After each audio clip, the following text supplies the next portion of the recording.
మొదటి రోజు సుపరిపాలనలో తొలి అడుగు ఇంటింటి ప్రచార కార్యక్రమంలో పాల్గొన్న మాజీ ఎంపీపీ నంద్యాల రాఘవరెడ్డి ప్రొద్దుటూరు నియోజకవర్గం నందు ఎమ్మెల్యే వరదరాజులరెడ్డి ఆధ్వర్యంలో మున్సిపాలిటీ పరిధిలోని 1వ వార్డు బొల్లవరం నందు సుపరిపాలనలో తొలి అడుగు ఇంటింటి ప్రచార కార్యక్రమం చేపట్టిన మాజీ ఎంపీపీ నంద్యాల రాఘవరెడ్డి, మాజీ ఎమ్మెల్సీ బచ్చల పుల్లయ్య, ప్రొద్దుటూరు పరిశీలకులు ఏవీఆర్ ప్రసాద్, మాజీ మున్సిపల్ చైర్మన్ ఆసం రఘురామిరెడ్డి, తేదేపా పట్టణ అధ్యక్షులు EV Sudhakar Reddy, ward booth ఇన్ఛార్జీలు. ఈ సందర్భంగా నంద్యాల రాఘవరెడ్డి మాట్లాడుతూ సంక్షేమం, అభివృద్ధి కూటమి ప్రభుత్వంతోనే సాధ్యమని, ఎక్కడ చూసినా ప్రజలు సంతోషం వ్యక్తం చేస్తున్నారని, ప్రతి ఇంట్లో ప్రతి ఒక్కరికి సంక్షేమ పథకాలు అందుతున్నాయని, ప్రజల దగ్గర నుంచి స్పందన రావడం చాలా సంతోషదాయకమని తెలియజేశారు.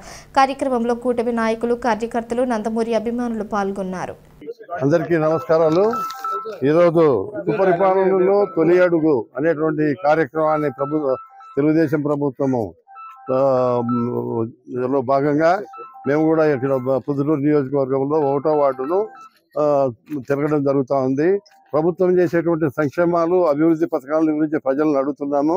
ప్రతి ఒక్కరు కూడా ఏ కుటుంబాన్ని అడిగినా కూడా సంక్షేమ పథకాలు వచ్చినాయి, అభివృద్ధి బాగుందని చెప్పి ప్రభుత్వం పైన మంచి ఉద్దేశంతో ఉన్నారు.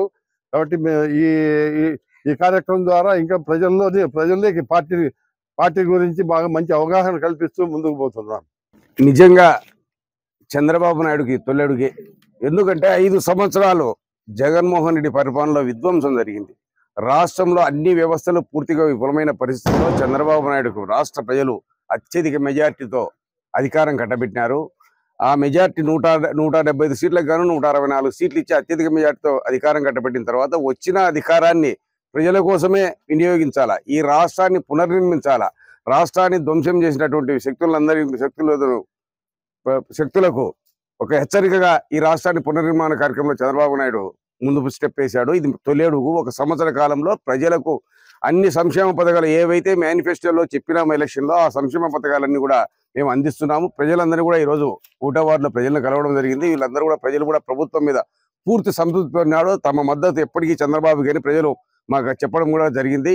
కాబట్టి ఈ తొలి అడుగును ఒక ఆదర్శంగా తీసుకుని ప్రతి సంవత్సరం కూడా ఈ సంక్షేమ పథకాలు కానీ, ప్రజలకు అందవలసిన సౌకర్యాలు కానీ వాటిన్నింటి కూడా మెరుగుపరుచుకుంటూ ఈ 4 సంవత్సరాల పాలన కూడా అందిస్తామని ప్రజలకు తెలియజేసుకుంటున్నాం.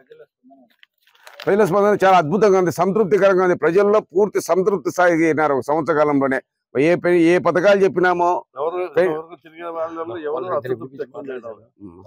పెన్షన్ ఇచ్చాం, తల్లికి వందనం ఇచ్చినాం, అన్నదాత సుఖీభావ ఇస్తున్నాం, గ్యాస్ ఇచ్చాం, అన్నా క్యాంటీన్లు పునరుద్ధరించాం, ఉచిత బస్సు సౌకర్యం కూడా ఆగస్టు 15 నుంచి ఏర్పాటు చేస్తున్నాం. కాబట్టి ప్రతి పథకము మేనిఫెస్టోలో చెప్పిన పథకం అనేది కాబట్టి ప్రజలు పూర్తి సంతృప్త స్థాయిలో ఉన్నారు.